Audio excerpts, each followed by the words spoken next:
पहुंची राष्ट्रपति द्रौपदी मुर्मू। सीएम योगी ने किया राष्ट्रपति मुर्मू का स्वागत। संगम में महामहिम ने लगाई आस्था की डुबकी। पीएम मोदी फ्रांस की यात्रा के लिए हुए रवाना। एआई एक्शन समिट में लेंगे हिस्सा। सोनिया गांधी ने सरकार पर साधा निशाना। जल्द से जल्द जनगणना कराने की मांग कही। कहा खाद्य सुरक्षा सभी का मौलिक अधिकार। लोकसभा में पेश हुआ नया इनकम टैक्स बिल। 11 फरवरी को केंद्रीय वित्त मंत्री निर्मला सीतारमण बजट पर देंगी जवाब।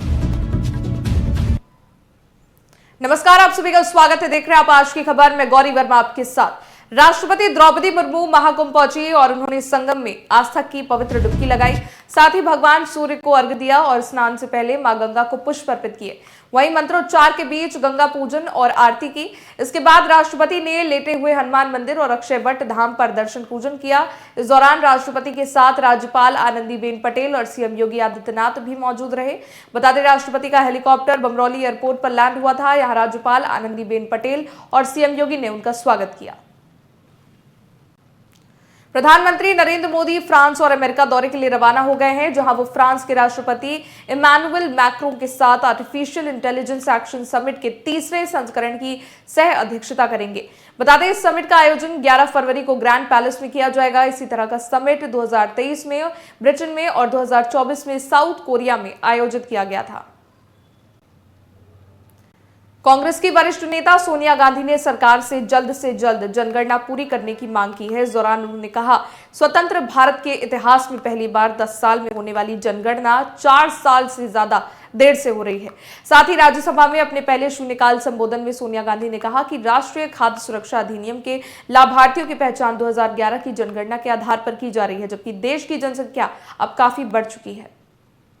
National Food Security Act, NFSA, introduced by the UPA government in September 2013, was a landmark initiative aimed at ensuring food and nutritional security for the country's 140 crore population. This legislation played a crucial role in protecting millions of vulnerable households from starvation, particularly during the COVID-19 crisis. It is this act that provided the basis for the Pradhan Mantri Garib Kalyan Anna Yojana.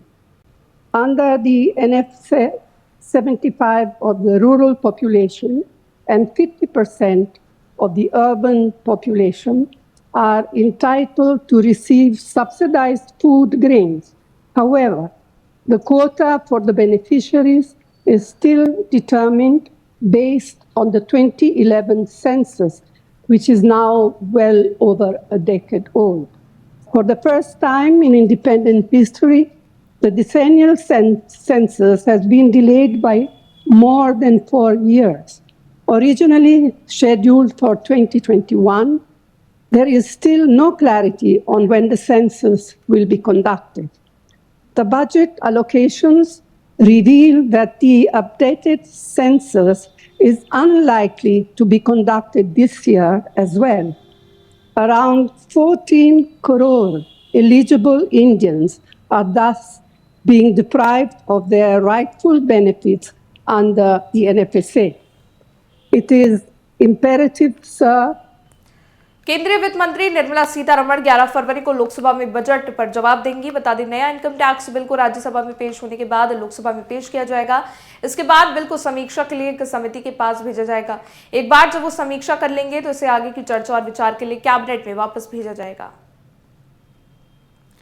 Prayagraj में महाकुंभ मेले को लेकर भीषण जाम जैसी स्थिति बनी हुई है। इस दौरान रेल मंत्री अश्विनी वैष्णव, रेलवे बोर्ड के अध्यक्ष और सीईओ सतीश कुमार ने प्रयागराज क्षेत्र के रेलवे स्टेशनों पर महाकुंभ व्यवस्था की समीक्षा की, जहां रेल मंत्री ने प्रयागराज के विभिन्न स्टेशनों से नियमित और स्पेशल ट्रेनों के परिचालन के संबंध में जानकारी ली।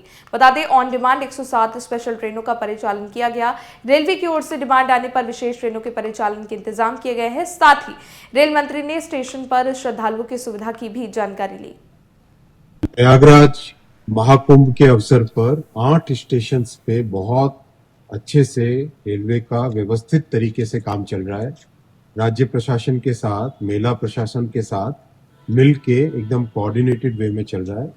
कल प्रयागराज जंक्शन से 330 गाड़ियां निकली है और आज भी बहुत ही व्यवस्थित तरीके से चल रहा है। जैसा आपने वॉर रूम के इसमें देखेंगे, कहीं पे कोई दिक्कत नहीं है। अगर कहीं पे कोई र्यूमर्स फैलाने की कोशिश करे तो उसको नहीं सुनना है, उस पर ध्यान नहीं देना है। सब कुछ व्यवस्थित तरीके।